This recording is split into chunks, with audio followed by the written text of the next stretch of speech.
kissing me like Erie, upper Mississippi, Chickamauga, Eufaula, come on by Big Mama, Winnebago, Toledo, baby, why don't we go down to the Big O? 'Cause Okeechobee's got the big bass, yo. That's where we wanna go, down to the Big O. We want to take the monster of the lake.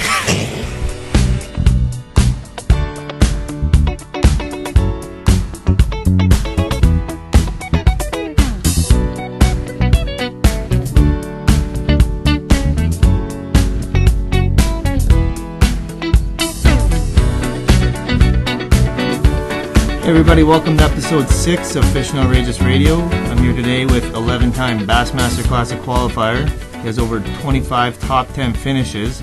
Welcome Bassmaster Elite Series Pro, Randy Howell. How you doing? Hey guys, how you guys doing today? We're doing pretty good. We finally got some nice weather up here. Hey, that's awesome, man. I love the summertime coming in up in your part of the country. I love catching those smallmouth. I wish I was up there right now. So before we get started, just tell us a bit about yourself, where you're from, how you got started in tournaments, and how long you've been doing them for. All right, I live now in Springville, Alabama, around Birmingham, Alabama, but I was actually born and raised in North Carolina, eastern North Carolina, on Lake Gaston and Kerr Reservoir. And my dad, I'm the only child. My dad bought a little fish camp that had went out of business and kind of built it up when I was 11 years old, and I got into being a fishing guide and a bass fishing guide when I was really 11 and 12 years old and into my teenage years, and that's how I got into bass fishing. And all I've ever wanted to do when I was a kid there was to be a bass pro, and that kind of gave me the opportunity to move in that direction in high school, and had some good opportunities right out of high school to go right into the professional side, and qualified my first year at 19 years old on the Bassmaster Invitationals and Opens now to be on the top 100 circuit back then. So I started at 19, and I'm 39 now, so it's like 20 years I've been doing it. And I moved to Alabama in 98 for a better central location for traveling. Right. Cut down a lot of mileage for driving, living in this area, and plus this great part of the country for bass fishing. Lake Guntersville, an hour away, and about 7 other Great Lakes within an hour's drive. So great place here. So I've been doing a long time. My wife Robin and I just had our 21st wedding anniversary. Oh, congratulations! And got married young, and our 2 boys, Laker and Oakley, are 7 and 11, and she homeschool teaches on the road with them, with me and the camper, and we kind of spend half or 2/3 of the year on the road together and touring and seeing the country and trying to figure out how to catch those bass. So okay, so how important is it as a pro angler always having that constant support from your family? Oh, to me, it's the most important thing there is, because if I was out there by myself, I mean, just every once in a while I'll go to an event, have to go somewhere and be alone for a week for an open or something, and every time I do that, we just know it's not good, because I need them with me every day, every night, and having their support and knowing they're with me, they're not missing what I'm doing, and I'm not missing what they're doing, and it just keeps us bonded and makes us enjoy our life together a lot better, because they grow up fast, and I don't want to miss everything they do. So it works out good having them on the road. It makes it where it's not like as much work as it would be if you were doing it alone. Right. Okay. Let's dive right in then and talk about the 2013 season so far. I guess you've had your ups and downs this year. You had a strong finish at the last stop in Alabama. How are you going to be able to carry that momentum into the next stop on the tour at La Crosse, Wisconsin, on the Mississippi? And that's a place you had some recent success on, like last year. Yeah, I finished 11th there last year, and I had an opportunity to do a little better than that. I was close to. I think I actually had the fish to win last year, and a few missed opportunities there. I finished 11th, but I definitely feel good about that event coming up, and the last one being 11th here in Alabama. It's picking me up, and I just really had a very uncharacteristic start to the season, and having fishing these events, it's a lot about momentum. You hear that word a lot, and it's overrated sometimes, people think, but it really does mean a lot, because it, one fish here, one fish there, one, off day here or there can just set the whole footprint to the season sometimes. And if you're not careful to get out of that rut, and hopefully I've gotten out of that. I had a couple bad starts, and Sabine River was a new place, and it really partly my fault. I didn't go pre-fish that. It was 12 hours away, and I had so many shows to work and commitments. I didn't get to go there to scout, and I thought I could be okay down there, but it was such a vast place. I never did find where the fish were and figure them out in time to have a good one there. So I'm glad I got those behind me, and this Mississippi River, I'm hoping will be good to me again. And then I've got two more, which will be the St. Lawrence River up north there, where I like to fish, and then Michigan also, two great smallmouth places. So I'm doing those, plus I'm doing the Northern Opens now. I just signed up for those recently. I'm going to Virginia end of next week, and fished at Richmond, Virginia on the James River, and then we'll go back to back with the elite event in Wisconsin, and then I'll fish Oneida, which I almost won last year on the elite. I'll fish that in an open, and so I'll have some more shots also. If you win, you're in on the Classic, the way it's set up with bass now on all the events. So if I could get me a win somewhere along the way, would make not sweating those points out all the way to the last really good, but hopefully my last three I'll be able to jump back up into the top in the mid-30s. I'm up to 60th now, so hopefully it'll work out. Right. I was just actually recently down in Mississippi at La Crosse there at an event there for FLW, and smallmouth won that tournament. Do you know what you're targeting at first, or are you just going in there and going with whatever works best?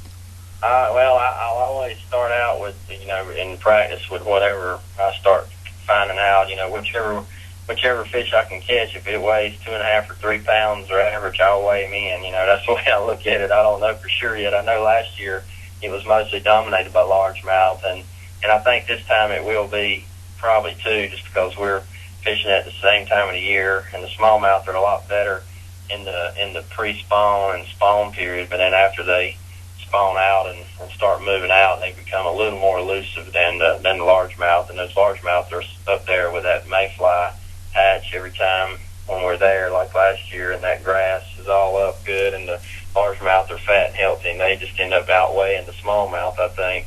So, but I did catch smallmouth every day last year, and I think I weighed 1 or 2 smallmouth in almost every day in my 5-fish limit. So, I definitely will go for either one of them. If they're biting, whichever one it is, I'll take them. Right, for sure. Okay, so let's talk about one of your newest projects then, Bass Quest magazine. Let's say our listeners pick up an issue of Bass Quest. What can they expect to find inside? Man, I'll tell you, Bass Quest magazine is just a full evolution of 3 Bassmaster guys that have all been doing it over 20 years. Me, Brent Chapman, and Aaron Martins. We're all unique and different in our own ways, and Aaron Martin's a lot different than the rest of the people in the world. We all know that. And no pun intended, but he's his own unique individual himself, so he adds a little something different to the mixture, along with me and Brent, and then Tom Leogran, who was the Bass West magazine editor for a lot of years. He knows magazines and knows articles, and we've got some really great bass fishing outdoor writers that are some of the best in the country, and we've got a lot of guys wanting to write for us that we don't really even have room for. We're actually thinking about expanding the magazine from 85 pages or so to 120 pages mid-season. After we're printing the second issue right now, but it's going to be packed with information. It's not an advertising, commercialized magazine. We've got just a very few ads in there with some of our own partners that help us pretty much pay for printing and all that, so it's not costing us a whole lot. And we've got a lot of little short reads that teach a lot in a short amount of time. Nowadays the younger generation, everybody, even myself included, I like to read a short, quick article with a lot of pictures. A lot of guys nowadays like pictures and like color, and we've got the best, color magazine of all. It's real similar to like the Vassar magazine out of Japan, and that's kind of what we've modeled it quality-wise after. So we're, expect a lot from it. For $20 for the year for 4 issues, you can't go wrong. It's like buying one, 2 Livingston crankbaits or one Lucky Crab jerkbait, and then you get 4 all year. It keeps on giving to you and teaching you stuff throughout the year. So, it's a win-win. So go to BassQuestMagazine.com and get you a subscription to it, and you won't be sorry. Right on. Yeah, I took a look through the first one, and it's a good read. Thank you. And that first one was the one that we were all working to try to get out in time, and we didn't really know for sure how it was going to come out, and it turned out really good. And being that it was the first one, the second one is even twice as good, I think. And I think they're going to get better every year from here on out. So let's hop into the tips, tricks, do's, and don'ts segment of the show. Just a few tips about for the average angler to maybe, like, after a hard day of fishing or even a tournament. What are some quick tips to clean and get your boat back in organized fashion after a tournament? Okay. Well, I tell you, I've used and bought a lot of products over the years, and I'm not sponsored by any cleaning product, unfortunately, but I'd like to be. But there's one that I bought about 2.5 years ago. I bought a gallon jug of this stuff. It's just called Bass Boat Cleaner, and it's a kind of a wash wax combo type spray, and it's in a blue bottle. And I've had that 1 gallon, and I've refilled this bottle with it. It lasts about 2.5 years before I run out of it. And I just spray down, wipe my boat off. The main thing is not ever letting your boat get out of control. If you wipe it down and take care of it, as soon as you come out of the water, and don't let it sit too long, don't let it get that algae and that scum line on it and harden up where you can't get it off. That's the key. And if you keep a good base wipe of some type of a wax type wipe on there, so then stuff doesn't stick to it so bad, you can wipe it off easily. That's the key to it. And always keeping something on there that you never let it get out of hand. If you let it get too dirty too long, and then you say, "Oh, the heck with it," it's already dirty, I'll wash it later, and then it ends up getting worse and worse. Right. So that's going to be it for time. It goes by pretty quick. Man, I know I talk a lot too. Sometimes it's hard on me because I talk too much. I'm not a soundbite guy. So we didn't quite get to everything I wanted, but I guess that just means we'll have to have you back on the show again. Yeah, man, that'd be awesome. I'd love to be back, and you guys can keep up with what we're doing on Randy Howell Fishing on Facebook and RandyHowell.com and Randy Howell on Twitter. So just keep up with us on there, and we'd love to be back on the show. All right. Best luck at lacrosse coming up, and the rest of the 2012 or 13 season. And hopefully we'll have a good finish to the end, and maybe I can come back on the show and we can talk about the comeback, second half comeback of the season. We'll have something good to talk about. I look forward to it. All right, buddy. I appreciate you having me. All right, that was Randy Howell, Bassmaster Elite Series Pro. Big thanks to him for coming in and spending some time with us today. Look forward to seeing him next week at the Upper Mississippi River Tournament in La Crosse, Wisconsin. And by the sounds of things, it looks like he's going to be turning things around. So maybe he'll get a good place finish.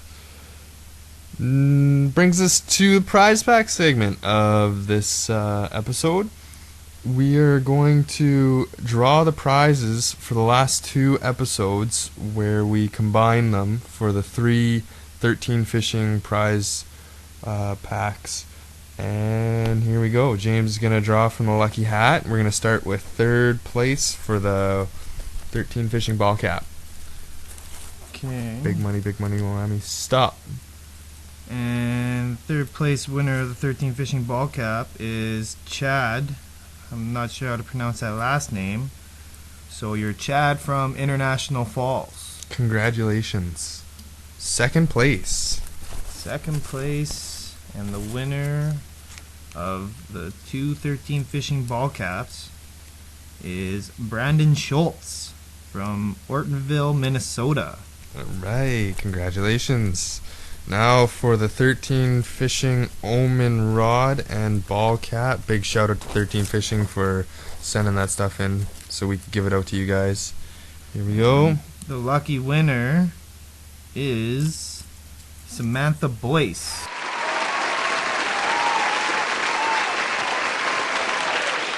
From Thunder Bay, Ontario. Congratulations. You got a 13 Fishing Omen Rod and hat coming your way. So, prize pack for this week. Do a little something different. We're going to give you guys a chance to get a grab bag of Fishing Outrageous' go-to soft plastic lures. They work for us in the water, hoping to make them work for you. And our password, in light of our wonderful intro that we gave you guys, I hope you guys still listen after that. It was pretty embarrassing. But password will be Big O. And you guys can send that to a new email address. It's foradio1@hotmail.com. That's FORADIO1, the number 1, at hotmail.com.